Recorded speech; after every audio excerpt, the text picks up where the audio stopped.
Assalamualaikum warahmatullahi wabarakatuh. Perkenalkan, nama saya Wiranti dengan NIM 2202025023. Di sini saya akan menjelaskan sedikitnya materi pada mata kuliah Statistik Matematika dengan dosen pengampu Dr. Zulkifli MPD. Nah, di sini kita akan membahas materi tentang peluang. Nah, sebelum kita masuk ke penjelasan materi, kita harus mengetahui apa itu kondimen ataupun bagian-bagian dari peluang itu sendiri. Nah, pada peluang itu terbagi menjadi beberapa bagian. Yang pertama itu adalah sampel, yang kedua itu ruang sampel, dan yang ketiga adalah pengertian dari peluang itu sendiri. Yang pertama adalah sampel. Nah, jadi sampel itu adalah suatu titik atau sesuatu yang akan diuji atau sesuatu yang akan dicoba dari kejadian-kejadian atau peristiwa tersebut. Nah, untuk sampel itu dapat kita notasikan atau dapat kita tuliskan dengan simbol Na. Sedangkan untuk yang kedua yaitu adalah ruang sampel. Nah, jadi ruang sampel itu adalah seluruh atau himpunan seluruh dari suatu kemungkinan yang dapat terjadi dari suatu peristiwa atau suatu kejadian. Nah, jadi ruang sampel itu juga dapat kita ucapkan dalam sehari-hari itu sebagai semesta atau dinotasikan sebagai Ns. Nah, pada konsep peluang itu dapat dicari dengan menggunakan rumus Na per Ns, di mana sesuatu atau hal yang akan diuji coba dari suatu percobaan itu dibagi dengan semua kemungkinan yang dapat terjadi atau ruang sampel. Nah, jadi peluang itu dapat kita tuliskan rumusnya menjadi Na per Ns. Nah, jadi peluang itu adalah kemungkinan-kemungkinan yang dapat terjadi dari suatu kejadian. Nah, selanjutnya itu kita beralih ke contoh soal. Nah, di sini dapat kita lihat bahwasanya di sini ada soal di mana diketahui pelemparan 3 koin sekaligus tentukan ruang sampel. Nah, maksudnya di sini yaitu adalah kita dapat lihat ya bahwasanya di sini contoh soalnya itu menggunakan pelemparan 3 koin. Nah, di sini kita dapat melihat bahwasanya koin itu merupakan benda yang dapat dihitung. Nah, sebelum kita mengerjakan contoh soal, ada baiknya kita mengetahui dua jenis peluang. Yang pertama adalah peluang diskrit dan yang kedua adalah peluang kontinu. Nah, peluang diskrit adalah peluang yang dapat dihitung jumlahnya atau dapat dinotiskan dengan angka bilangan bulat seperti jumlah orang, kemudian benda ataupun hal-hal lainnya. Sedangkan peluang diskrit adalah peluang yang tidak dapat dipisahkan, yaitu seperti tinggi badan, berat badan, kemudian suhu dan lain sebagainya. Dan itu peluang diskrit itu menggunakan alat ukur yang nilainya itu desimal.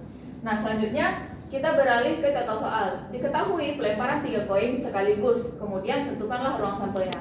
Nah, di sini kita dapat melihat bahwasanya karena pada koin itu terdapat dua kemungkinan, jadi pada koin itu dia hanya ada kemungkinan untuk munculnya peluang angka dan gambar. Nah, di sini karena ada 3 koin, maka peluang dari angka dan gambar ini kita buat dia menjadi 3 kali. Maksudnya 3 kali apa? Kita 3 kali pasangkan. Di sini ada koin pertama, koin kedua, dan koin ketiga. Nah, setelah kita pasang-pasangkan dan kita hitung, di sini kita lihat semestanya atau ruang sampelnya itu adalah angka-angka gambar, angka gambar angka gambar gambar, gambar angka-angka, dan sampai seterusnya. Nah, di sini dapat kita lihat bahwasanya semesta dari pelemparan 3 koin ini yaitu NS-nya sama dengan 1, 2, 3, 4, 5, 6, 7, 8. Nah, semestanya adalah 8. Nah, untuk kita mengetahui peluang ataupun ruang sampel, peluang dari pelemparan 3 koin tersebut, pertama kita harus mencari dulu untuk peluang angkanya.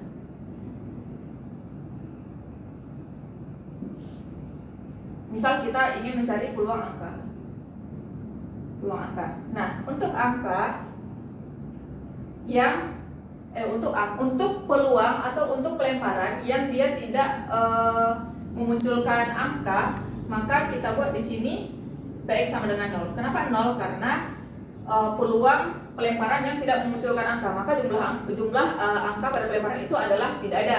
Maka dapat kita lihat di sini bahwasanya peluang yang tidak muncul angka sama sekali adalah peluang gambar-gambar, maka menjadi 1/8. Kenapa 1/8? Karena rumus peluang tadi adalah NA per NS, yaitu peluang yang akan dihitung per ruang sampelnya, jadi 1/8. Kemudian untuk P X sama dengan 1, kita lihat di sini, kita lihat lagi mana peluang yang hanya muncul satu angka.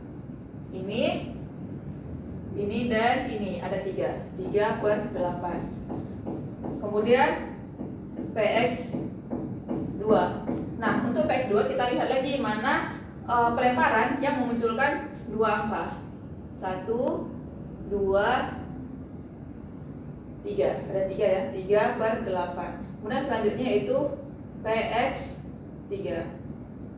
Nah, di sini untuk peluang yang memunculkan 3 angka itu hanya ada 1/8. Nah, apabila seluruh peluang angka ini kita jumlahkan, maka akan menghasilkan 8/8 sama dengan 1. Baik, untuk selanjutnya kita akan membahas tentang peluang dari distribusi normal. Nah, hubungan dari peluang distribusi normal ini dengan peluang biasa adalah hubungannya yaitu peluang distribusi normal ini dikatakan distribusi normal apabila rata-rata maupun median dan modusnya itu bernilai sama. Nah, jadi langsung saja kita langsung ke contoh soal di mana diketahui bahwasanya daya tahan lampu rata-rata 2000 jam dengan standar deviasinya yaitu 10.000. Kemudian hitunglah peluang bertahannya lampu selama lebih dari 7.000 jam. Nah, jadi di sini dapat kita ketahui bahwasanya nilai mu-nya itu atau nilai rata-ratanya adalah 2000 jam. Kemudian untuk standar deviasinya adalah 10.000 dan untuk peluang yang akan kita cari adalah 7.000. Nah, selanjutnya yang kita gunakan adalah rumus dari distribusi normal. Dapat kita ketahui bahwasanya rumus dari distribusi normal adalah Z sama dengan X dikurang mu per standar deviasi. Nah, kita tadi sudah sama-sama mengetahui bahwasanya nilai mu, standar deviasi dan X-nya sudah kita ketahui. Jadi langsung saja kita masukkan menjadi 7.000 dikurang 2.000 per 10.000. Menghasilkan 7.000 dikurang dengan 2.000 sama dengan 5.000 per 10.000. Nah, 5.000 per 10.000 adalah 1/2 atau dapat kita tulis menjadi 0,5.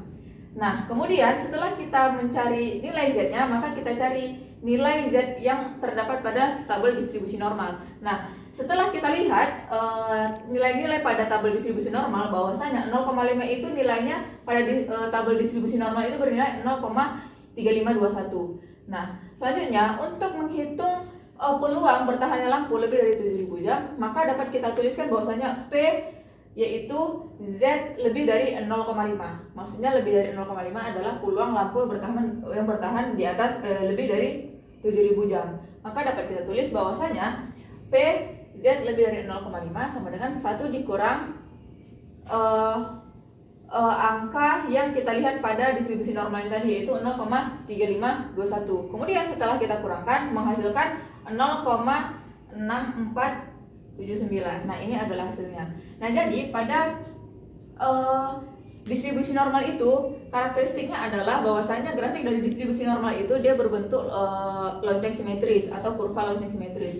Nah, ini adalah bentuk kurvanya, di mana kita ketahui bahwasanya untuk tabel distribusi normal yang grafiknya itu 1, maka nilai tengahnya adalah 0,5. Jadi pada hasilnya ini adalah 0,6479. Dapat kita tuliskan pada grafik ini bahwasanya titik 0,6479 itu berada di sini. 0,6479. Nah, untuk menuliskan titik pada grafik distribusi normal ini, kita lihat dulu apakah nilainya itu negatif atau positif. Nah, di sini kita lihat bahwasanya 0,6479 ini bernilai positif, maka kita letakkan di grafik yang sebelah kanan karena ini adalah grafik positif tak hingga, sedangkan ini adalah grafik negatif tak hingga.